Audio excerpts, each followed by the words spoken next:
22-ാം അധ്യായം. അക്കാലത്ത് യോശുവ രൂബേന്യരെയും ഗാദ്യരെയും മനശ്ശെയുടെ പാതിഗോത്രത്തെയും വിളിച്ചു. അവരോട് പറഞ്ഞത്, യഹോവയുടെ ദാസനായ മോശെ നിങ്ങളോട് കൽപ്പിച്ചതൊക്കെയും നിങ്ങൾ പ്രമാണിക്കുകയും ഞാൻ നിങ്ങളോട് കൽപ്പിച്ച സകലത്തിലും എന്റെ വാക്ക് അനുസരിക്കുകയും ചെയ്തിരിക്കുന്നു. നിങ്ങൾ ഈ കാലമൊക്കെയും നിങ്ങളുടെ സഹോദരന്മാരെ ഇന്നുവരെ വിട്ടുപിരിയാതെ നിങ്ങളുടെ ദൈവമായ യഹോവയുടെ കൽപ്പന പ്രമാണിച്ചു നടന്നിരിക്കുന്നു. ഇപ്പോൾ നിങ്ങളുടെ ദൈവമായ യഹോവ നിങ്ങളുടെ സഹോദരന്മാർക്കു താൻ വാഗ്ദത്തം ചെയ്തതുപോലെ സ്വസ്ഥത നൽകിയിരിക്കുന്നു. ആകയാൽ നിങ്ങളിപ്പോൾ നിങ്ങളുടെ വീടുകളിലേക്കും യഹോവയുടെ ദാസനായ മോശെ യോർദാനക്കരെ നിങ്ങൾക്ക് തന്നിട്ടുള്ള നിങ്ങളുടെ അവകാശദേശത്തേക്കും മടങ്ങിപ്പോയിക്കൊള്ളുവിൻ. എന്നാൽ നിങ്ങളുടെ ദൈവമായ യഹോവയെ സ്നേഹിക്കുകയും അവന്റെ എല്ലാ വഴികളിലും നടന്ന് അവന്റെ കൽപ്പനകൾ പ്രമാണിക്കുകയും അവനോട് പറ്റിച്ചേർന്ന് പൂർണ്ണ ഹൃദയത്തോടും പൂർണ്ണ മനസ്സോടും കൂടെ അവനെ സേവിക്കുകയും ചെയ്യണമെന്ന് യഹോവയുടെ ദാസനായ മോശെ നിങ്ങളോട് കൽപ്പിച്ചിട്ടുള്ള കൽപ്പനയും ന്യായപ്രമാണങ്ങളും ആചരിപ്പാൻ ഏറ്റവും ജാഗ്രതയായിരിപ്പിൻ. ഇങ്ങനെ യോശുവ അവരെ അനുഗ്രഹിച്ചു യാത്രയയച്ചു. അവർ തങ്ങളുടെ വീടുകളിലേക്ക് പോകുകയും ചെയ്തു. മനശ്ശെയുടെ പാതിഗോത്രത്തിന് മോശെ ബാശാനിൽ അവകാശം കൊടുത്തിരുന്നു. മറ്റേ പാതിഗോത്രത്തിന് യോർദാനിക്കരെ പടിഞ്ഞാറ് അവരുടെ സഹോദരന്മാരുടെ ഇടയിൽ യോശുവ കൊടുത്തു. അവരെ അവരുടെ വീടുകളിലേക്ക് അയച്ചപ്പോൾ യോശുവ അവരെ അനുഗ്രഹിച്ച് അവരോട് പറഞ്ഞത്, വളരെ നാൽക്കാലികൾ, വെള്ളി, പൊന്ന്, ചെമ്പ്, ഇരുമ്പ്, വളരെ വസ്ത്രം എന്നിങ്ങനെ അനവധി സമ്പത്തോടും കൂടെ നിങ്ങൾ നിങ്ങളുടെ വീടുകളിലേക്ക് മടങ്ങിപ്പോകുകയും നിങ്ങളുടെ ശത്രുക്കളുടെ പക്കൽ നിന്ന് കിട്ടിയ കൊള്ള നിങ്ങളുടെ സഹോദരന്മാരുമായി പങ്കിട്ടുകൊള്ളുകയും ചെയ്യുവിൻ. അങ്ങനെ രൂബേന്യരും ഗാദ്യരും മനശ്ശെയുടെ പാതിഗോത്രവും മോശെ മുഖാന്തരം യഹോവ കൽപ്പിച്ചതുപോലെ അവർ കൈവശമാക്കിയിരുന്ന അവകാശദേശമായ ഗിലെയാദ് ദേശത്തേക്ക് മടങ്ങിപ്പോകേണ്ടതിന് കാനാൻ ദേശത്തിലെ ശീലോവിൽ നിന്ന് ഇസ്രായേൽ മക്കളെ വിട്ടു പുറപ്പെട്ടു. അവർ കാനാൻ ദേശത്തിലെ യോർദാന്യ പ്രദേശങ്ങളിലെത്തിയപ്പോൾ രൂബേന്യരും ഗാദ്യരും മനശ്ശെയുടെ പാതിഗോത്രവും യോർദാന് സമീപത്ത് ഒരു യാഗപീഠം, കാഴ്ചയ്ക്ക് വലുതായിരിക്കുന്ന ഒരു യാഗപീഠം പണിതു. രൂബേന്യരും ഗാദ്യരും മനശ്ശെയുടെ പാതിഗോത്രവും കാനാൻ ദേശത്തിന്റെ കിഴക്കുപുറത്ത് യോർദാന്യ പ്രദേശങ്ങളിൽ ഇസ്രായേൽ മക്കൾക്കെതിരെ ഇതാ ഒരു യാഗപീഠം പണിതിരിക്കുന്നു എന്ന് ഇസ്രായേൽ മക്കൾ കേട്ടു.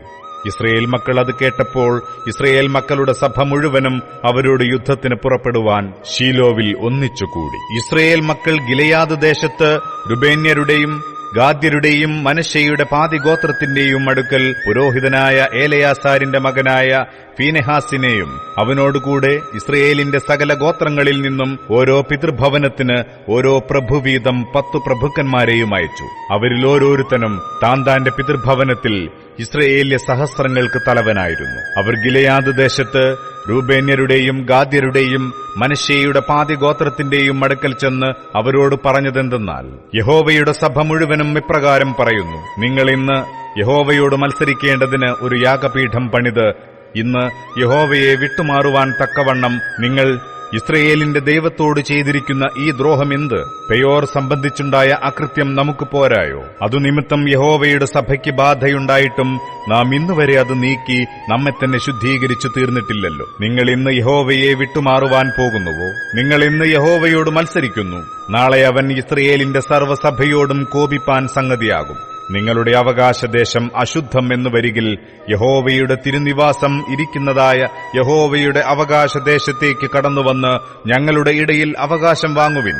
എന്നാൽ നമ്മുടെ ദൈവമായ യഹോവയുടെ യാഗപീഠമൊഴികെ ഒരു യാഗപീഠം പണിത് യഹോവയോട് മത്സരിക്കരുത്, ഞങ്ങളോടും മത്സരിക്കരുത്. സേരഹിന്റെ മകനായ ആഖാൻ ശപഥാർപ്പിത വസ്തു സംബന്ധിച്ച് ഒരു കുറ്റം ചെയ്യുകയാൽ കോപം ഇസ്രയേലിന്റെ സർവ്വസഭയുടെയും മേൽ വീണില്ലയോ? അവൻ മാത്രമല്ലല്ലോ അവന്റെ കൃത്യത്താൽ നശിച്ചത്. അതിന് രൂബേന്യരും ഗാദ്യരും മനശ്ശെയുടെ പാതിഗോത്രവും ഇസ്രയേലിലെ സഹസ്രങ്ങളുടെ തലവന്മാരോട് ഉത്തരം പറഞ്ഞത്, സർവ്വവല്ലഭനാകുന്ന ദൈവമായ യഹോവ തന്നെ അറിയുന്നു.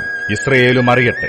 ഞങ്ങൾ യഹോവയോടുള്ള മത്സരത്താലോ ദ്രോഹത്താലോ അങ്ങനെയെങ്കിൽ ഇന്നു തന്നെ നിന്റെ രക്ഷ ഞങ്ങൾക്കില്ലാതെ പോകട്ടെ. യഹോവയെ വിട്ടുമാറേണ്ടതിന് ഞങ്ങളൊരു യാഗപീഠം പണിതുവെങ്കിൽ, അല്ല അതിന്മേൽ ഹോമയാഗവും ഭോജനയാഗവും അർപ്പിപ്പാനോ സമാധാനയാഗങ്ങൾ കഴിപ്പാനോ ആകുന്നുവെങ്കിൽ യഹോവ തന്നെ ചോദിച്ചുകൊള്ളട്ടെ. നാളെ നിങ്ങളുടെ മക്കൾ ഞങ്ങളുടെ മക്കളോട്, ഇസ്രയേലിന്റെ ദൈവമായ യഹോവയുമായി നിങ്ങൾക്കെന്ത് കാര്യമുള്ളൂ?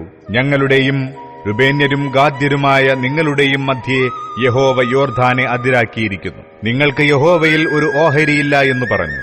നിങ്ങളുടെ മക്കൾ ഞങ്ങളുടെ മക്കൾക്ക് യഹോവയെ ഭയപ്പെടാതിരിപ്പാൻ സംഗതി വരുത്തും എന്നുള്ള ശങ്ക കൊണ്ടല്ലയോ ഞങ്ങൾ ഇത് ചെയ്തത്? അതുകൊണ്ട് നാം ഒരു യാഗപീഠം പണിക എന്ന് ഞങ്ങൾ പറഞ്ഞു. ഹോമയാഗത്തിനല്ല, ഹനനയാഗത്തിനുമല്ല. ഞങ്ങൾ യഹോവയുടെ സന്നിധാനത്തിൽ ഞങ്ങളുടെ ഹോമയാഗങ്ങളാലും ഹനനയാഗങ്ങളാലും സമാധാനയാഗങ്ങളാലും അവന്റെ ശുശ്രൂഷ അനുഷ്ഠിക്കുകയും നിങ്ങളുടെ മക്കൾ നാളെ ഞങ്ങളുടെ മക്കളോട് നിങ്ങൾക്ക് യഹോവയിൽ ഒരു ഓഹരിയില്ല എന്ന് പറയാതിരിക്കുകയും ചെയ്യേണ്ടതിനും ഞങ്ങൾക്കും നിങ്ങൾക്കും നമ്മുടെ ശേഷം നമ്മുടെ സന്തതികൾക്കും മധ്യേ ഒരു സാക്ഷിയായിരിക്കേണ്ടതിനുമത്രേ. അതുകൊണ്ട് ഞങ്ങൾ പറഞ്ഞത്, നാളെ അവർ നമ്മോടോ നമ്മുടെ സന്തതികളോടോ അങ്ങനെ പറയുമ്പോൾ ഹോമയാഗത്തിനല്ല ഹനനയാഗത്തിനുമല്ല ഞങ്ങൾക്കും നിങ്ങൾക്കും മധ്യേ സാക്ഷിയായിരിക്കേണ്ടതിനു തന്നെ ഞങ്ങളുടെ പിതാക്കന്മാർ ഉണ്ടാക്കിയിട്ടുള്ള യഹോവയുടെ യാഗപീഠത്തിന്റെ പ്രതിരൂപം കാൺമിൻ എന്ന് മറുപടി പറയാനിടയാകും. ഞങ്ങൾ നമ്മുടെ ദൈവമായ യഹോവയുടെ തിരുനിവാസത്തിന്റെ മുമ്പാകെയുള്ള അവന്റെ യാഗപീഠമൊഴികെ ഹോമയാഗത്തിനോ ഭോജനയാഗത്തിനോ ഹനനയാഗത്തിനോ വേറൊരു യാഗപീഠം ഉണ്ടാക്കിയിട്ട് യഹോവയോട് മത്സരിക്കുകയും ഇന്ന് യഹോവയെ വിട്ടുമാറുകയും ചെയ്യുവാൻ ഞങ്ങൾക്ക് സംഗതി വരരുതേ. രൂബേന്യരും ഗാദ്യരും മനശ്ശെയുടെ മക്കളും പറഞ്ഞ വാക്കുകൾ പുരോഹിതനായ ഫീനെഹാസും അവനോടുകൂടെ സഭയുടെ പ്രഭുക്കന്മാരായി ഇസ്രയേൽ സഹസ്രങ്ങൾക്ക് തലവന്മാരായവരും കേട്ടപ്പോൾ അവർക്ക് സന്തോഷമായി. പുരോഹിതനായ ഏലയാസാരിന്റെ മകൻ ഫീനെഹാസ് രൂബേന്റെ മക്കളോടും ഗാദിന്റെ മക്കളോടും മനശ്ശെയുടെ മക്കളോടും, നിങ്ങൾ യഹോവയോട് ഈ അകൃത്യം ചെയ്തിട്ടില്ലായകൊണ്ട് യഹോവ നമ്മുടെ മധ്യേ ഉണ്ടെന്ന് ഞങ്ങൾ ഇന്നറിഞ്ഞിരിക്കുന്നു.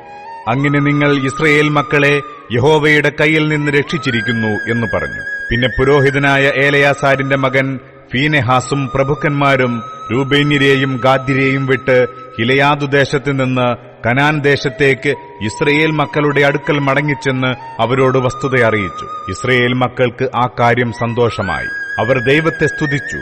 രൂബേന്യരും ഗാദ്യരും പാർത്ത ദേശം നശിപ്പിക്കേണ്ടതിന് അവരോട് യുദ്ധത്തിന് പുറപ്പെടുന്നതിനെക്കുറിച്ച് പിന്നെ മിണ്ടിയതേയില്ല.